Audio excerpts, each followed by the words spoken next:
রাঙামাটি আর শহীদ গ্রামের মধ্যে যে উদ্যোগে আজকে ওয়াজ মাহফিলে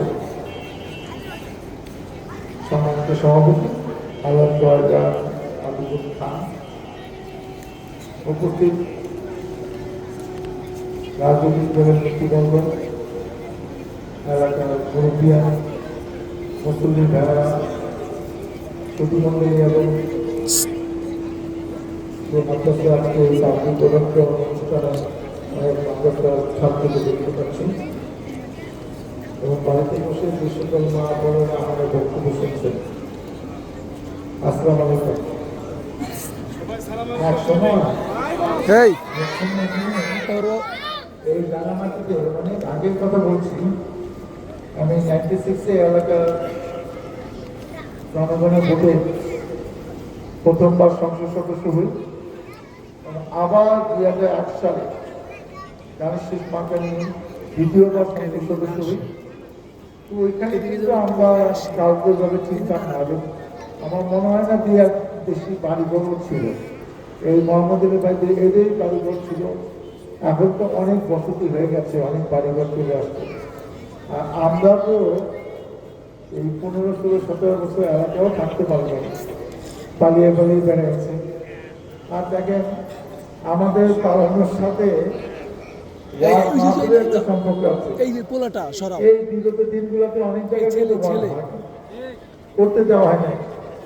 এই যে মিজানুর রহমান আজান যার বক্তব্য শোনার জন্য লক্ষ লক্ষ লোক ঘন্টা পর ঘন্টা বসে থাকে, তাকে অনেক জায়গায় বাস করতে যায় না।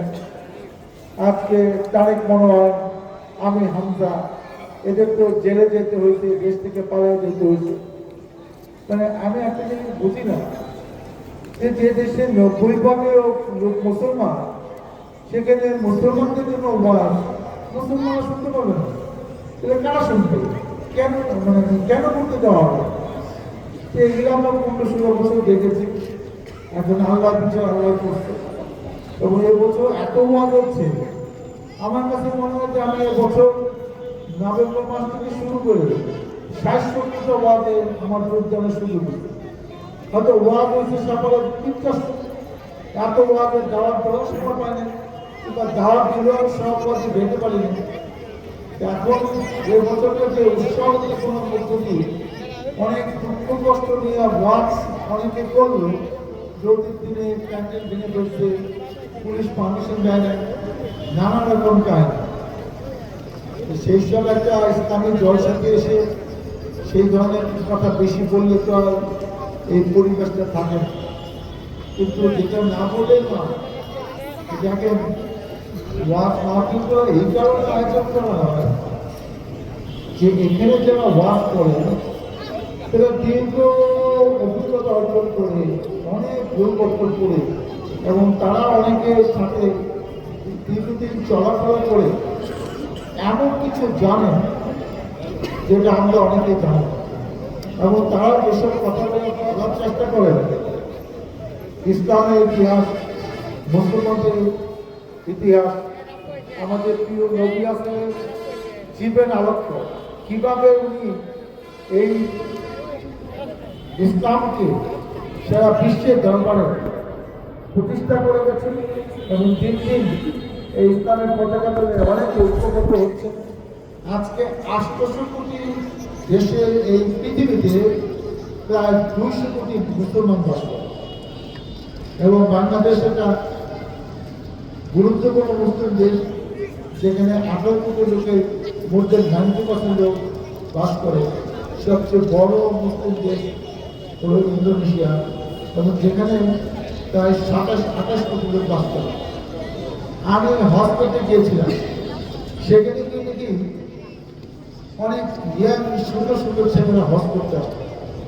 আমাদের দেশে একটা ট্র্যাডিশনাল হচ্ছে সাধারণত আগে, এখন না, এটা 20-30 বছর আগের কথা বলছি, 40 বছর না হলে সাধারণত আমাদের দেশের লোকেরা হজে যেত, সমস্ত দায়িত্ব পালন করে। এখন সে মনে করে যারা এখন তখন সব বুঝাই দিচ্ছি পোলা পানে, এখন আমি হজে যাই। ইন্দোনেশিয়ার নিয়ম হইল আপনি হজ না করলে আপনি বিয়ে করতে পারবেন। এটা ওদের জাতীয় নিয়ম যে হজের আগে থেকে বিয়ে করতে হবে। কারণ বিয়ে তো মানুষ 25 বছর, 26 বছর, 27 বছর, 28 বছর, 30 বছর। সেই জন্য সবচেয়ে বেশি ইয়াং ছেলেরা, ইন্দোনেশিয়ার ছেলেরা হজ করতে যায়, সেটা অনেক আগের থেকে এই নিয়ম চালু আছে। এখন বাংলাদেশে কিন্তু অনেক ইয়াং ছেলেরা যাচ্ছে, মেয়েরা যাচ্ছে হজ করতে। যে কথা বলছিলাম যে এই কারণে ওয়াজ মাহফিল আয়োজন করা হয় যে আমাদের পিতামাতার প্রতি কর্তব্য কি, আমাদের 5টি মূল স্তম্ভ নামাজ, রোজা, হজ, যাকাত, এইসব সম্বন্ধে অনেক কিছু আমরা জানি না। আমরা 5 ওয়াক্ত নামাজ গুলা খালি 17 রাকাত ফরজ নামাজ পড়লেই কি আমার দায়িত্ব শেষ? কিভাবে শুদ্ধি করে নামাজ পড়তে হয়, কি আমল করলে আল্লাহর নৈকট্য পাওয়া যাবে, আমি বেশি বেশি সওয়াবের ভাগিদার হব, প্রতিবেশীর প্রতি দায়িত্ব কি, অসুস্থ মানুষের প্রতি সেবা কি, কবরস্থানে কিভাবে জিয়ারত করতে, এইসব ব্যাপারগুলা আমরা বলে তো আপনার গুরুত্ব দিবেন না, আমাদের বলবো উনি কি এত কিছু জানেন না। এইখানে যারা আসেন, বসেন, দায়িত্ব নিয়ে কথা বলেছেন, তারা তো অনেক কিছু জেনে কথা বলে, বলে ওনাদের মুখ থেকে আপনারা শুনে সেটা নিজে নিজে বুঝতে পারেন। এবং মাহফিলের শেষে কিন্তু একটা দোয়া হয়, এবং দোয়াটা আমাদের আমরা আমাদের ভুলভ্রান্তির জন্য তো মহান আল্লাহ তাআলার কাছে কান্নাকাটি করি। আর নিয়মটা হলো, আপনি যদি কোনো অন্যায় করে থাকেন, যার কাছে অন্যায় করছেন তার কাছে মাপ চাইতে হবে, বাকিটা কিন্তু আল্লাহ। অন্য কোনো কিছুতে এটা মেকআপ হবে না, মাপ চাওয়া হয় না। আমরা কিন্তু আমাদের ভুলভ্রান্তির জন্য কান্নাকাটি করি এবং নিয়ম করে বাড়ি ফিরে যাই, যাতে আগামীকাল থেকে আমি শুদ্ধ হয়ে মানুষকে কষ্ট দেবো না, ওয়াক্তের নামাজ ওয়াক্ত করবো, সম্ভব হলে জামাতে করবো। এবং এইসব কাজে কিন্তু ওয়াজে অনেকে কিন্তু নিজের মোটিভিটি অনেক চেঞ্জ করে ফেলে। আর দ্বিতীয় হলো, আজকে যেহেতু মসজিদের উদ্যোগে ওয়াজ হচ্ছে, এই ওয়াজের উসিলায় কিন্তু কিছু দান দক্ষিণা, সাহায্য সহযোগিতাও কিন্তু পাওয়া যায়। এই কারণে ওয়াজ হবে, সেই ওয়াজ তো 15-16 বছর আমরা অনেক জায়গায় করতে পারি না। আমি অন্য কথা না গিয়ে বেশি কথা বললে আমাদের বিরুদ্ধে অনেক কথা শুরু হয়ে যাবে, এটা আমি আজকে বলতে চাই। আমি একজন শিক্ষাত ব্যক্তি, একটি দর্শনের কথা, ইচ্ছার কথা বলবো, যেটা এই ওয়াজের সাথে প্রাসঙ্গিক। আলেকজান্ডার দ্য গ্রেট একজন গ্রিক রাজা, সেনাপতি, যিনি 32 বছরে মারা গেছেন এবং যতদিন উনি জীবিত ছিলেন কোনো যুদ্ধে পরাজয় বরণ করেন। 32 বছর কিন্তু একটা মানুষের প্রতিষ্ঠা লাভের জন্য খুবই কম সময়। যে ম্যাসেডোনিয়া রাজা, তার বাবাও রাজা ছিল খ্রিস্টান, সেই ভদ্রলোক মারা যাওয়ার আগে, দেখেন খ্রিস্টান ভদ্রলোক, কিন্তু কি ডায়লগটা দিয়ে গেছে, এটা থেকে শিক্ষা আছে। মারা যাওয়ার আগে তার পরিবার পরিজন, আত্মীয় স্বজন, শুভাকাঙ্ক্ষীদের ডেকে বলে গেলেন, আমি যখন মারা যাব, আমার যারা চিকিৎসা করবে, আমার যে ডাক্তাররা, রাজাদের তো ডাক্তার আলাদা নিজস্ব ডাক্তার, তারা আমার কফিনটা বহন করবে। আমরা যেরকম কবরে নেওয়ার আগে একটা কফিনে করে নিয়ে যাই, সেরকম সেই কফিন বহন করবে আমার ডাক্তার। দ্বিতীয় কথা বলে গেলেন, আমাকে যে পথ দিয়ে নিয়ে যাবে, আমার যা ধন দৌলত আছে, সোনা টাকা পয়সা, সব রাস্তায় পিছিয়ে যাবে, কিচ্ছু আমার রাখার দরকার নেই। তৃতীয় কথা বললেন, আমার 2টা হাত কফিনে সব ঢাকা থাকবে, আমার 2টা হাত খালি বাইরে থাকবে। আবার পরে উনি ব্যাখ্যা দিচ্ছেন যে আমার ডাক্তার এটা বহন করবে এই কারণে, কারণ সবাইকে জানাই দিতে চায় যে ইচ্ছা করলে ডাক্তার একজনকে বাঁচাতে পারে না, বাঁচানোর এখতিয়ার কিন্তু উপরে দেওয়া আছে তার। ওনাদের তো অন্য হিন্দু ধর্ম মুসলমান আমরা একরকম বাড়ি, কিন্তু আসলে তো অন্তর্জামী সৃষ্টিকর্তা আমরা আল্লাহকে মনে করি। ডাক্তার একটা উচিলা কোনো মানুষকে বাঁচানোর জন্য, ডাক্তারে যদি সব পাঠ করে দেবে কোনো মানুষ ভালো থাকে। দ্বিতীয় হলো, আমি যদি দুনিয়াতে আমি আর যা করেছি ভালো মন্দ, আমার আর এই ধর্মগুলোকে আমার প্রয়োজন নেই। আমি যাই অর্জন করছি আমি মানুষকে সব দিয়ে গেলাম।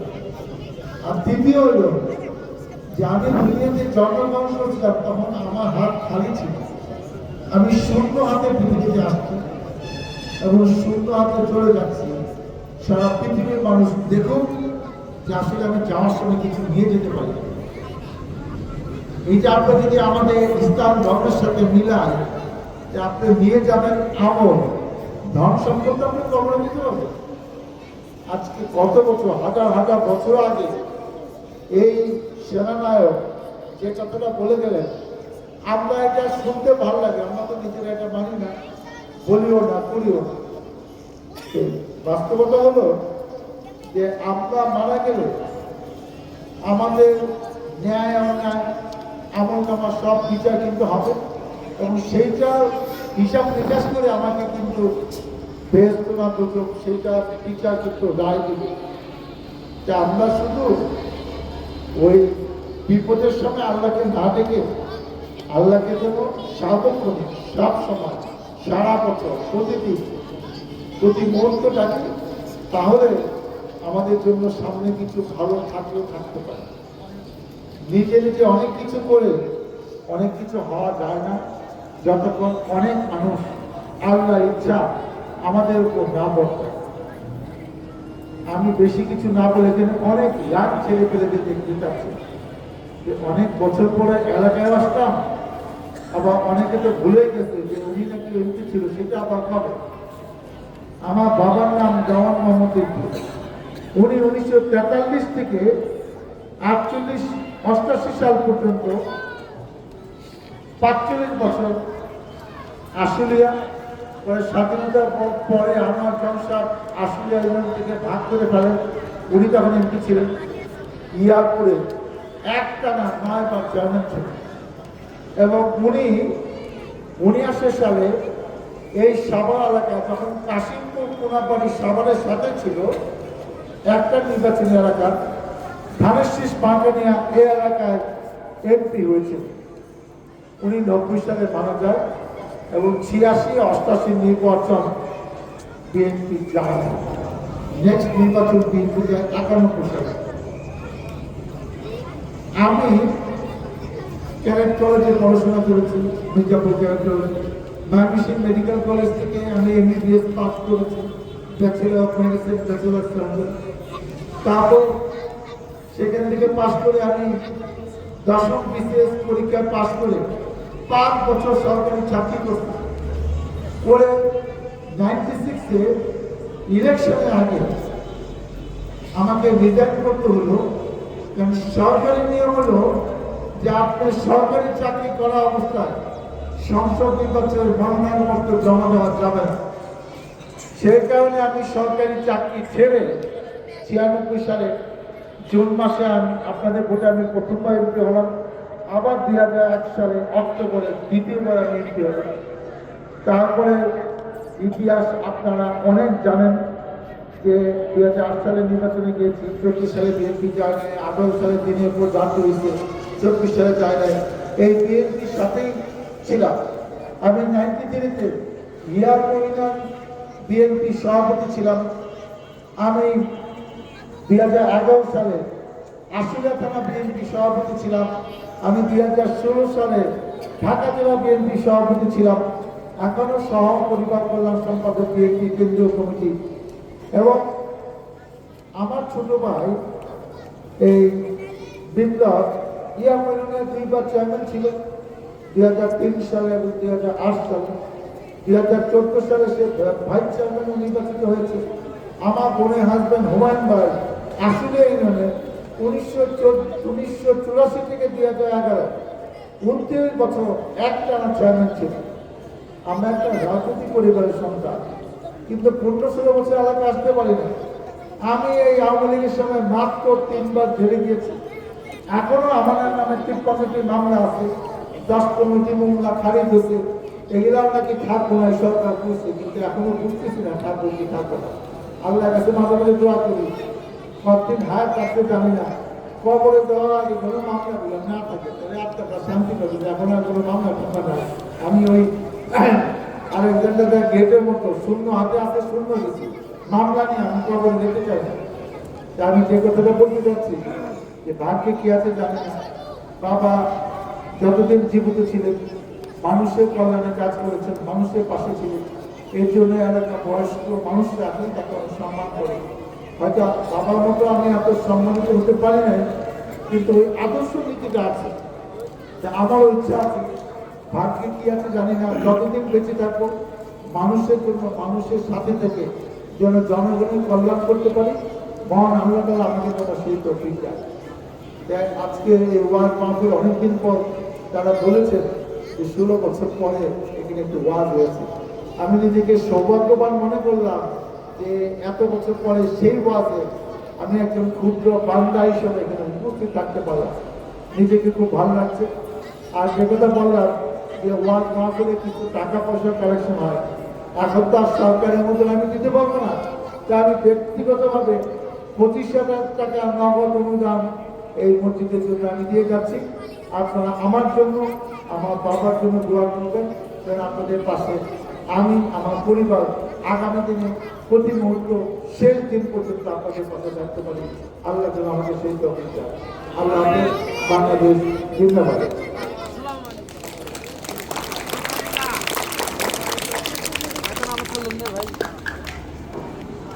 হ্যালো, সম্মানিত আমাদের প্রধান অতিথি